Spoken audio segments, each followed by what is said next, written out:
Welcome to Seeking Sister Wives, Season 5, Episode 13, Seeking Our Forever, the finale. Many questions and zero answers. It's the finale, and I knew it wasn't on the schedule for next week, but sometimes they do that. They'll, like, put other stuff in there to, like, trick you. They do that a lot. I've seen it do it with other shows. And I read the description, and I thought, well, this does not sound like, doesn't sound like a season finale. And so I was like, went into it like, okay, so it says they haven't said it's a season finale, sorry, but you know, it's probably wrong. And then it was, and we all the way through the end were like, that's it?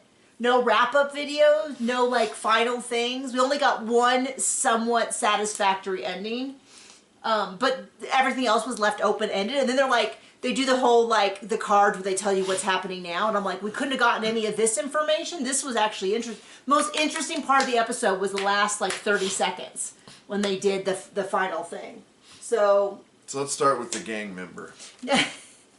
No, we won't start with him. We're not going to start with the gang. No, we're not going to start with the hardened gang member, Garrick. Okay, so we're going to start with the Davises.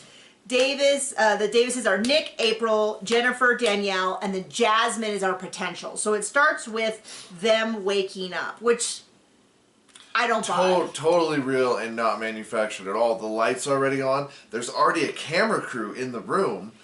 Nick is snoring, and she does exactly the problem we had with this. She had to get out, so she scooted at the bottom, which was somewhat, but I don't know why I have waffles written down. I don't know either. I don't know. Anyway, actually, it doesn't start with that. It starts with them still in the hot tub. And Danielle and Nick's like, do you really want this? And she's like, well, and he's like, because if you don't want it, then we won't do it. I don't know. All of that. And then eventually she's kind of like, well, I just want to go slow. And he's like, okay, as long as you're really into it, we'll keep going. As long as you're into it, because you're going to marry her. And it was very much waffly. And what we have discovered... There's your waffle. That's where my waffle comes from. Waffles a ton. I was thinking of the delicious breakfast food that Leslie Knope loves so much, and I got confused. But what I was going to say is... that what we found out in real life this past week is someone was doing some little digging on the internet and found pictures of the Davis family that we think of, Nick, April, Jennifer, and Danielle. Actually, before Danielle, pictures with Jasmine. And that was a big to-do. They found it was like January 2021, and then in June or July of 2021, they found pictures of them with 7 women, which include Danielle and Jasmine. So this idea that they just met Jasmine is totally fake. So for those watching who can't math... That's before the show aired. Before. And if you say it's not, you're just wrong. So some people were like, oh, TLC is super delayed. They might have filmed this season back then. And that's not correct because we have a great method of timing things, which is Vera. So we saw Jennifer pregnant with Vera last season, and we know how old Vera is now. So we know that 2021 could not have been season 5. And it's also pretty apparent they actually knew Jasmine before Danielle. So they got called on it. Somebody asked them about it, and Nick was like, you know how TLC edits stuff, which anyone who's been around a reality TV show knows the whole blaming it on the edit is a long-standing tradition. Now, I'm not going to deny that the editing, especially on TLC, is heinous. It most definitely is. With a capital A. But I do not believe they have said too many times from their own mouth things like, we're going to go meet Jasmine. Nick's going to meet Jasmine for the first time. Because he claimed they were always truthful, but TLC skewed things. My guess is it's far more likely that they wanted to be on the next season of the show, and they said, well, are you dating someone, are you doing this? And they concocted Jasmine coming back for the first time. Now, there's a lot of things that still leave that open.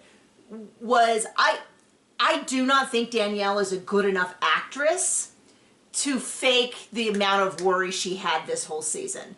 I think her worry about bringing Jasmine on was real, but the idea that Jasmine was this person they just met is not real. But that's just my opinion. I mean, it could all be a fake storyline that they never intended. I think Jasmine was finding out that they already knew her and she was coming back. It sounds like to me because the living is easy and now they're on TV and she wants a place for her son. Daily rate, baby, daily rate. That I actually believe. But hey, in the Take comments... step, spoiler alert, they dumped her. They do dump her. So anyway, they do that. She eventually says she's kind of on board to exploring all that. They get up in the morning. Fakely. He's pretending to snore. She crawls out. Danielle's already up. Of course, I've already seen people say, it's so weird that they were like, here's Vera, our amazing child that we raised together. And then you don't see her for basically the rest of the show until the very end. Because I'm constantly, having had a baby, I'm constantly on who's holding the baby, why is no one there? Who's on first? You know, it's like a lot of because all I'm thinking is, how do they get through? And you do see her occasionally. I don't want to overplay it. But it's kind of like the Merrifields where they were like, here's our sons, we're one big family. Oh, it's now too difficult to manage, so we're getting rid of them as well. So Danielle gets up, sits down with Jasmine, and they have this conversation where Danielle rambles and rambles and rambles and rambles about her feelings and her situations. And well, no, that's a little later. This is the one where she's talking to Jasmine and she's just talking. That's all she does, though. No. When she's getting talked to. So the whole conversation in the hot tub with Danielle and Nick. And yes, I know that. But I'm saying right now when she was talking to Jasmine... I'm just making fun of her. You're making me almost nauseous with all that. So if you stop, like trying to follow your eyes, I'm like, oh, my tummy.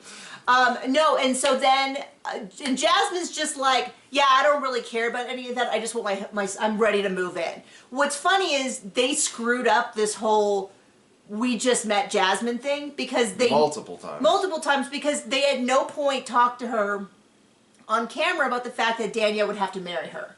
I think they forgot that this new version of her wouldn't already know that. Yeah, right. But it's like, you don't say anything. She sounds ready to move in, and I'm like, this is insane, the idea that they would have met her 2 times and then already be talking about being a wife and moving in. Like, that's not, I mean, that's just weird, especially because there didn't seem to be a whole lot of chemistry.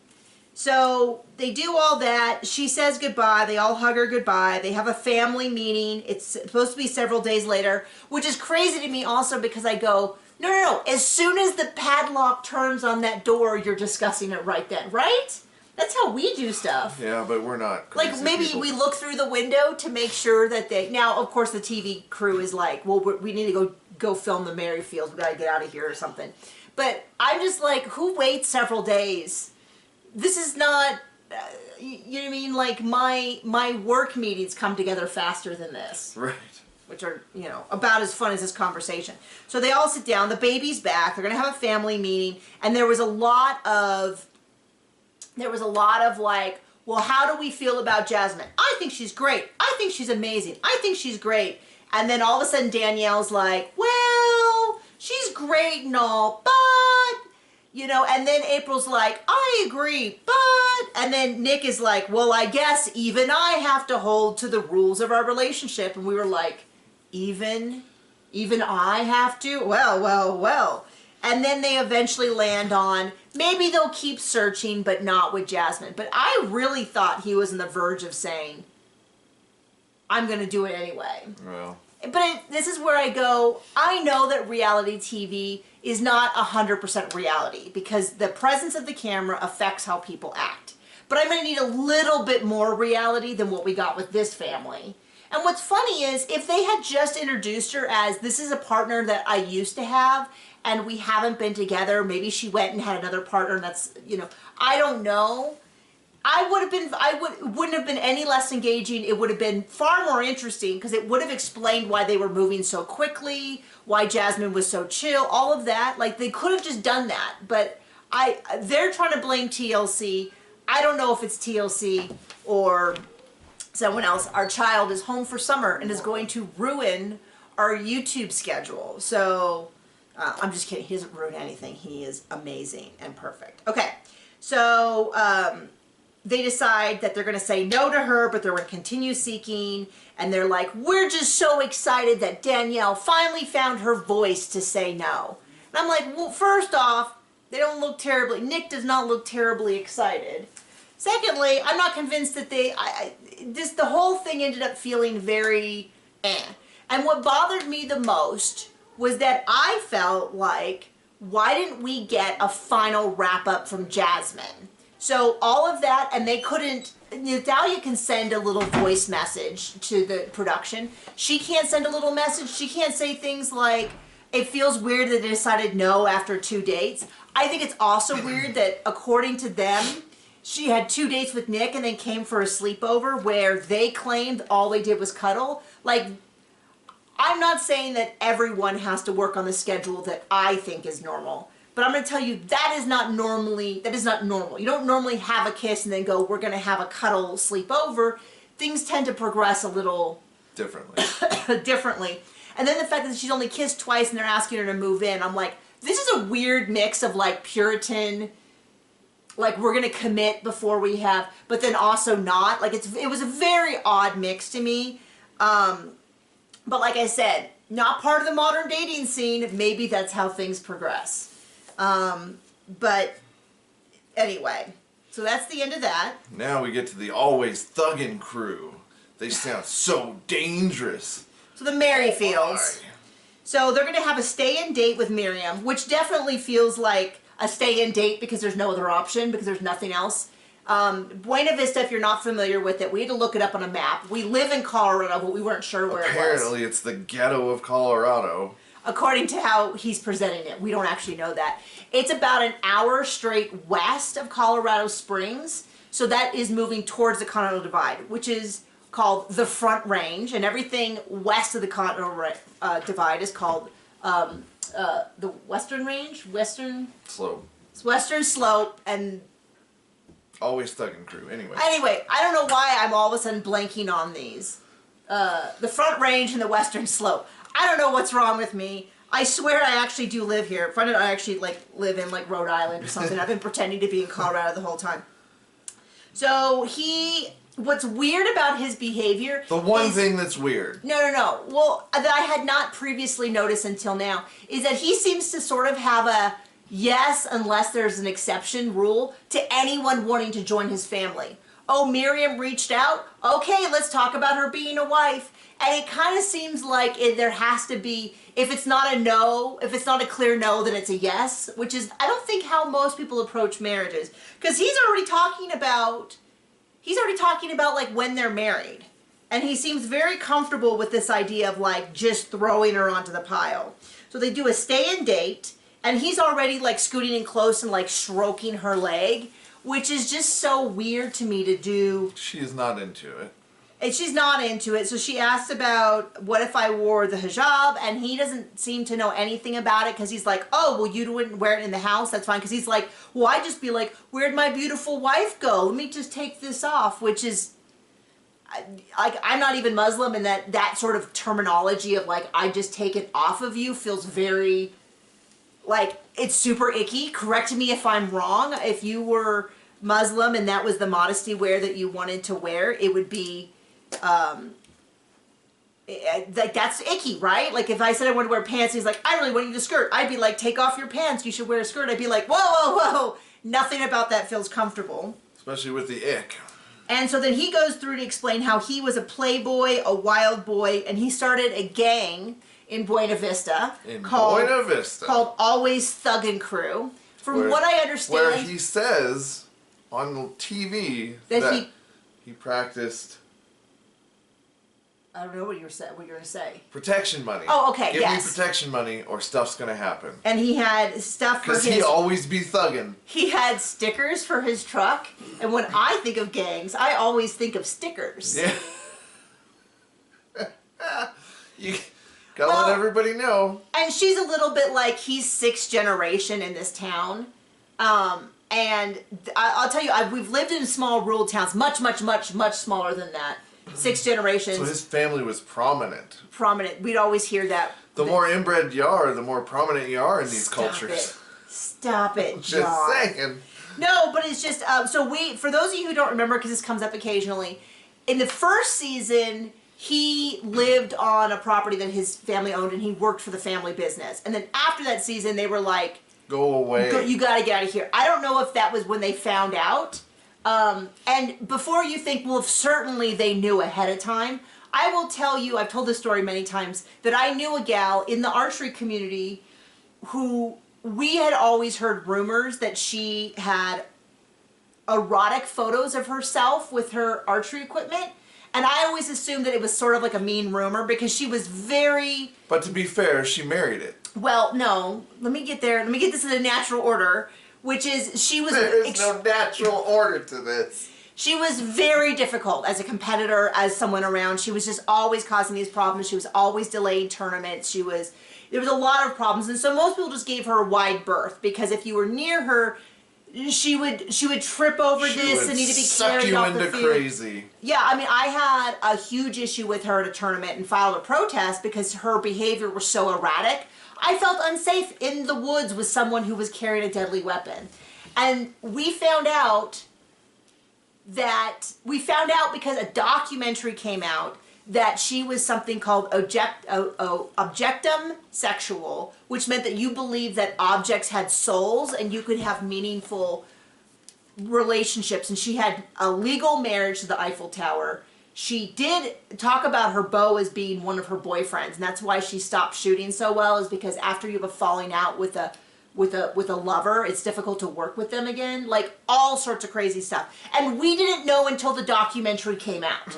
So my point is, his family might not have known. They might have known he was weird and had some weird biblical ideas. You always be thugging, go somewhere else and do that. And they might not have realized the craziness of the multiple wives until it was on TV.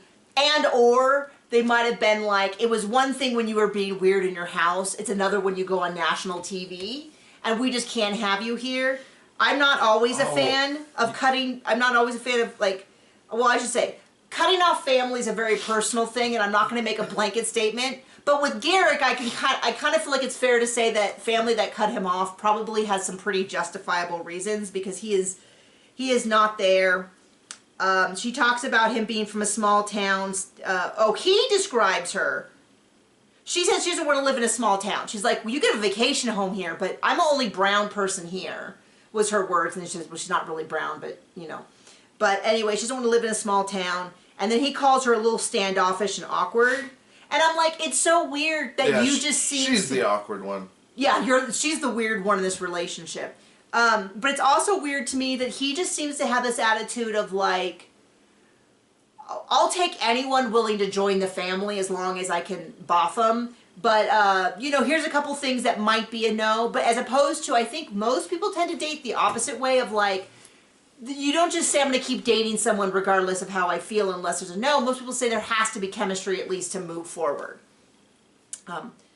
Although I will tell you, towards the end of my dating career, the bar was so low, it really was. That's how I married up. Really was like, if they're not absolutely the ickiest dude, I'm going to give him a second chance. Now, I thought John was great, but it was a little sad. The joke we had was that I was the person who like, I wasn't catfishing him, and I was like, he's somewhat normal. And so we were like, second gate guaranteed, because John had gotten catfished in his previous... The woman who showed up was not the woman in the pictures, the bio, all of that. And then I had just had a string of horrible dates. Some of them so bad we didn't even make it to the first date because I was like, I refuse to meet you in public because you're so unhinged. And so the bar was really low. But for most people, the chemistry at least has to somewhat be there. You're not just dating someone where you're like, well, I guess, So anyway, so then they're going to take her back to the Denver airport. And then we get into the whole thing where Danielle's like, I'm so much closer to her than... See, Danielle seems to really prefer a woman who's not that into Garrick. Because that's something that Roberta said after their breakup, was that she always felt closer to Danielle than Garrick and all of that. And I'm like, yeah, because she was putting up with it for the money. Miriam, I think, she's beautiful, she seems like a lovely person, but I'm pretty sure she saw him on TV and was like, I think I could do this. And then reached out to Danielle, and Danielle was like, perfect timing. And Miriam's like, I'll be on TV. But that's why she's like, slow down over there, handsy. And she doesn't for a moment of this seem interested in Garrick. She seems interested in the lifestyle-ish, which I think mostly means being on TV. Yep. But anyway, so Danielle's going on and on about how much closer she is to Miriam than Natalia. Miriam's like, I'll be back next month, no problem. And then they have a little discussion on how Natalia's ignoring it all. Well, 3 weeks after Miriam's visit, Natalia is really upset. They have this meeting. She is not an unattractive woman, but literally the worst video I've ever seen. I told John, if I ever film a video that badly, and I filmed some bad videos. You know she was faking. She was dancing on the inside. Oh yeah, but I mean, I'm like, knock my phone out of my hands. Do not let me send it into producers to put on TV, because it was like a wild video. But she's like, no matter what I do and talk to Natalia, she's just not putting up with it, blah, blah, blah, blah, blah. Well, we know that 3 days later, Natalia sent a message to the producers, and she just said, and which is like crazy to me, because I could have watched a whole half hour of Natalia telling us what her issues with Garrick were. But we got this like 30-second video where she said, I found out a lot more lies. You know, he promised that he would not court anyone else until I was there and we could do it together. 100% I believe her. And then he told her, you gotta submit, woman. Yeah, and then she said that he started saying all this stuff about she has to submit, she has to be submissive, all of that, and she's like, I'm done. Which they have not mentioned that in the show. I 100% believe that is happening, and I think probably more. Now, what we see, we like to make a lot of jokes about his dead fish eyes and all that, but I really do think behind closed doors, he might be a significantly worse person than any of us even joke about. Would that surprise anyone? Not in a, I believe he had a gang way, but in a, like, submissive, you'll do what I say or I'll leave you high and dry. Sign over all your assets, bye-bye. Yeah, I mean, kind of way. So it doesn't surprise me. He wanted total submission, and then the next day she messaged them and broke up. And then they get a little bit, and that's it. And then we get so that was the only satisfying part of the episode. Only satisfying. Was Natalia telling us what happened. That's the dirt I want on this show. We don't get anything from Jasmine with the Davises. They are done.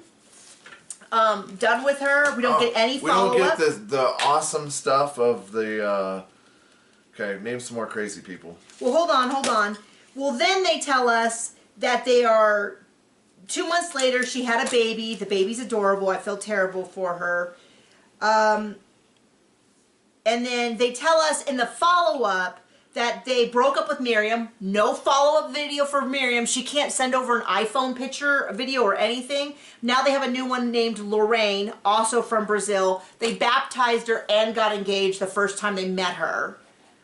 We don't, and I mean, I'm guessing that'll be in the next season, but they got to bring something stronger. I want to hear about this total submission, and I want to start peeling off the dark layers of Garrick. You know what I want to see?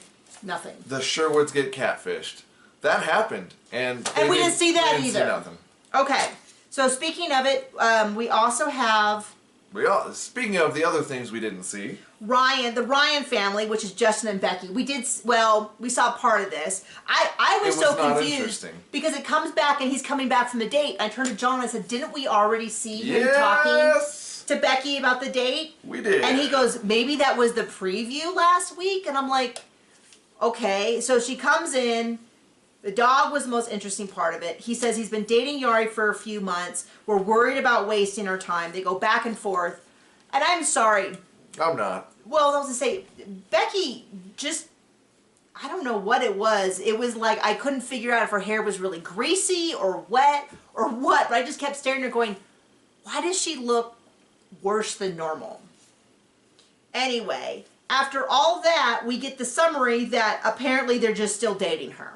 We don't get any interview from Yari about any of this. It's just so unsatisfactory. A lot of people, and this is how I feel, it feels like they just kind of ran out of time and they just really quickly try to wrap it all up. But I felt like all the parts that I wanted, which was the outside people talking about how crazy these people are, got cut. And that bothers me. Okay, so then we have just a few seconds of wrap up for the rest. The Salahoudins are dating someone named Ebony. And you'll never guess this. They haven't met her yet. They're going to meet her next month. But what you won't guess is... I don't know. they're still not getting along with his mom. And he thinks that she'll eventually get over it. And I'm like, okay. The Sherwoods are also still dating, and they have been catfished and stood up multiple times. And that... Who could have guessed? That is the content I want. If it was just that, I would have so enjoyed it. Yep. And that's it. That was the episode. It was so odd to me because it really felt like, I don't know, they need someone really nosy on the show who's like, well, let's get Jasmine on a Zoom. Let's get Jasmine on a Zoom and hear all of her thoughts. And of course, what I really wanted was a reunion episode where we can call them out on anything. And it's so weird to me because if TLC told the Davis family to lie, they don't understand what good TV is. You know what I mean? So anyway, the season's over. We're Yay. done. I had been telling John that for sure there'd be another episode. So you mean and there isn't. No more episodes? No more Garrick Dick God? No more. Aw, shucks. So anyway, I don't know what show we'll do next, but we'll see you when we do. Bye.